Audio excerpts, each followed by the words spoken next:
ಮಕರ ಸಂಕ್ರಮಣದಂದು ಸಿಂದಗಿ ತಾಲೂಕಿನ ಅಹೇರಿ ಗ್ರಾಮದಲ್ಲಿ ಅದ್ದೂರಿಯಾಗಿ ಗಂಗಾಧರೇಶ್ವರ ಜಾತ್ರೆ ನಡೆಯುತ್ತೆ. ಇಲ್ಲಿನ ಒಂದೇ ಜಾಗದಲ್ಲಿ ಎರಡು ದೇವಸ್ಥಾನಗಳಿವೆ. ಮೇಲೆ ಇರುವುದು ಮಲ್ಲಯ್ಯನ ಗುಡಿ, ಗವಿಯಲ್ಲಿರುವುದು ಗಂಗಾಧರೇಶ್ವರ ಗುಡಿ. ಹೀಗಾಗಿ ಈ ಜಾತ್ರೆಗೆ ಮೈಲಾಪುರ ಮಲ್ಲಯ್ಯನ ಜಾತ್ರೆ ಅಂತಾನೂ ಕರೆಯಲಾಗುತ್ತೆ.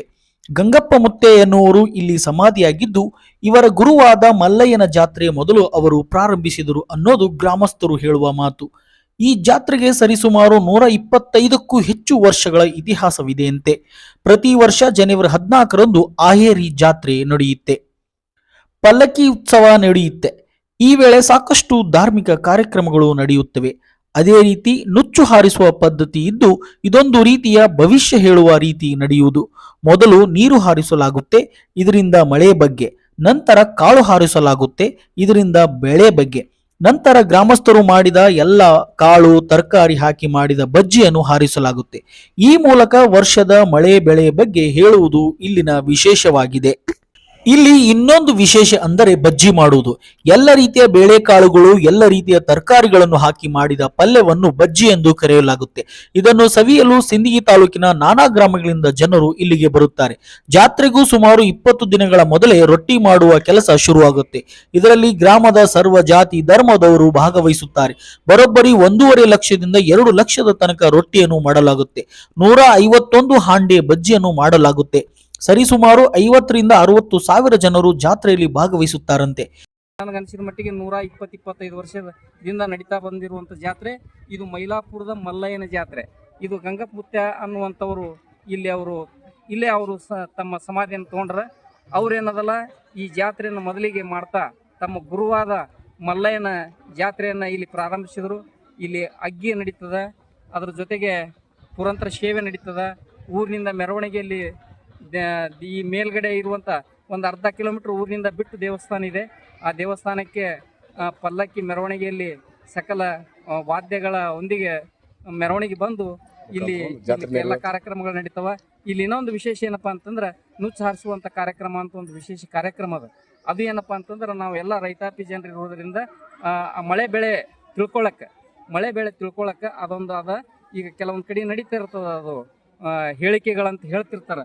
ಅದರಂತೆ ಇದನ್ನು ನಮ್ಮದು ಏನದಲ್ಲ ನುಚ್ಚು ಹಾರಿಸುವ ಒಂದು ಕಾರ್ಯಕ್ರಮ. ಇದರಲ್ಲಿ ನೀರು ಹಾರಿಸ್ತಾರ, ಕಾಳು ಹಾರಿಸ್ತಾರ.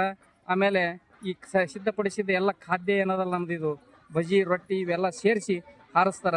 ಮೊದಲು ನೀರು, ಆಮೇಲೆ ಕಾಳು, ಆಮೇಲೆ ನುಚ್ಚ ಈ ಹಾರಿಸ್ತಾರ. ಅಂದ್ರೆ ನೀರು ಹಾರಿಸಿದ್ರೆ ಮಳೆ ಬೆಳೆ ಯಾವ ದಿಕ್ಕಿಗೆ ಹಾರ್ತು ಏನು ಯಾಕಡೆ ಮಳೆ ಹೆಚ್ಚಾಗ್ತದೆ, ಯಾಕಡೆ ಕಡಿಮೆ ಆಗ್ತದೆ, ಯಾಕಡೆ ಹಾರ್ಯದ ಯಾಕಡೆ ಇಲ್ಲ ಅನ್ನುವಂಥದ್ದು ಒಂದು ಇದರ ಮೇಲೆ ಇದು ಲಕ್ಷಣಗಳ ಮೇಲೆ ಇಲ್ಲೆಲ್ಲ ರೈತರು ತಮ್ಮ ಮುಂದಿನ ವರ್ಷದ ಮಳೆ ಬೆಳೆಯನ್ನು ತಿಳ್ಕೊಳ್ಳುವಂಥ ಒಂದು ವ್ಯವಸ್ಥೆ ಇದೆ. ಈ ರೀತಿಯಾಗಿ ನಮ್ಮ ಜಾತ್ರೆ ನಡೀತದೆ. ಜನವರಿ 14ರಂದು ನಮ್ಮೂರಿನ ಜಾತ್ರೆ ನಡೆಯುತ್ತದೆ. ಅದರ ಪೂರ್ವ ತಯಾರಿಯಾಗಿ ನಮ್ಮಲ್ಲಿ 15 ದಿನಗಳ ಕಾಲ 15ರಿಂದ 25 ದಿನಗಳಲ್ಲಿ ನಾವು ರೊಟ್ಟಿ ಮಾಡೋ ವ್ಯವಸ್ಥೆ ಮಾಡ್ತೀವಿ. ಇಲ್ಲಿ ಇನ್ನೊಂದು ವಿಶೇಷತೆ ಏನಿದೆ ಅಂದರೆ ಎಲ್ಲ ಧರ್ಮೀಯರು ಸೇರಿ ಭಾವೈಕ್ಯತೆ ಸಂಬಂಧ ಇರುವಂತೆ ಈ ಜಾತ್ರೆಯನ್ನು ನಡೆಸ್ಕೊಂಡು ಬರ್ತೀವಿ. ಈಗಾಗಲೇ ಜಾತ್ರೆ ಬಗ್ಗೆ ಭಾಳ ನಮ್ಮ ಸ್ನೇಹಿತರು ಎಲ್ಲರೂ ಹೇಳ್ಯಾರ. ಅದಕ್ಕೆ ತಮಗೆಲ್ಲರಿಗೂ ತಿಳಿಸೋದೇನಂದ್ರೆ ಯಾರು ಇದನ್ನು ನೋಡಿರಿ ಓದಿರಿ ಎಲ್ಲರೂ ನಮ್ಮ ಜಾತ್ರೆಗೆ ಬರಬೇಕು.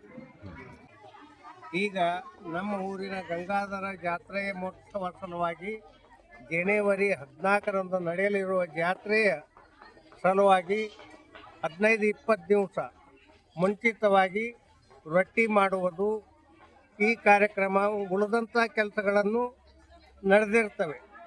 ನಮ್ಮಲ್ಲಿ ಕನಿಷ್ಠ ಅಂದರೂ 50-60 ಕ್ವಿಂಟಲ್ ಸಜ್ಜೆ ರೊಟ್ಟಿಯನ್ನು ಮಾಡಿಸ್ತೇವೆ ಮತ್ತು 151 ಹಂಡೆ ಬಜ್ಜಿ, ಎಲ್ಲ ಥರದ ಕಾಯಿಪಲ್ಯ, 10-12 ಕ್ವಿಂಟಲ್ ಕಾಳ ಪ್ರತಿ ವರ್ಷದಂತೂ ಈ ವರ್ಷನೂ ನೆರವೇರಲಿದೆ.